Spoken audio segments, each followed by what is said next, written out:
Good evening. I would like to begin by introducing myself. My name is Hydrogen, and I come from a low-income neighborhood where life is not very comfortable. I've stolen many things and been involved in many altercations, most of which have ended in gunfire. In addition to this, I have had sexual intercourse with a great number of the opposite sex.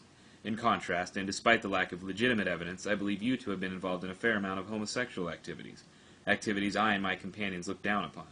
I am so much stronger than you, and my powers of rhetoric so much greater than yours, that you could employ an army of some sort to aid in your fight with me, but I, of course, would prevail, because I am stronger than you.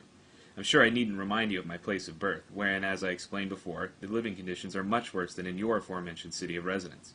I would like to stop here for a moment and remind you that I am in fact orating with little or no prior preparation, an act commonly referred to as freestyling.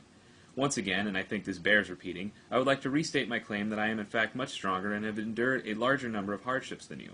Hardships which have left me with an aggressive behavior and an imposing demeanor which I believe frightens you. I know of a woman with whom you have had sexual intercourse. I too have had sexual intercourse with said woman, and she complained to me of your less than exemplary performance in bed. She went on to explain to me in graphic detail the dimensions and particulars of your genitals, and I tell you what she said was not very generous, sir. In conclusion, I would like to leave you with a brief summary of my argument. You, sir, are a weak, timid, and untrustworthy homosexual. The city in which you live is not nearly as difficult to live in, nor is it in such a high state of disrepair as mine. I am the superior monologist in this debate, and any claim to the contrary will result in physical violence and perhaps even death.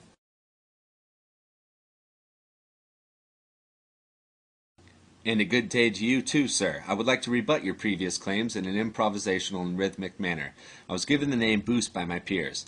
The alleged facts you've uncovered in regards to me are unfounded and without merit. My birthplace is not only vastly inferior to yours, but my neighbors are also much more resilient. In terms of your claim to my sexuality, Sigmund Freud theorized that in some cases the semi-conscious mind manifests repressed desires, therefore leading me to believe that you, sir, are indeed the homosexual. In fact, I once had a romantic rendezvous with your biological mother, in which fellatio was performed forthwith and without explanation. The encounter lasted several hours, and many unspeakable acts were implemented. I paid her for her services, and no subsequent contact, either verbally or physically, has been made. I brandished a 9mm pistol which I stole from a man involved in a gang-related turf war. I fired the pistol several times and in some cases critically wounded those with whom I was in contest with.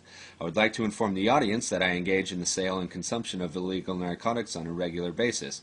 Speaking candidly, I am in no form intimidated or fearful of your actions, as I have been involved in countless altercations which have ended less than favorably. In summation, your argument denotes a lack of intellectual honesty on your part. It is my contention that this matter would best be solved with fisticuffs. I believe I will be victorious in this regard.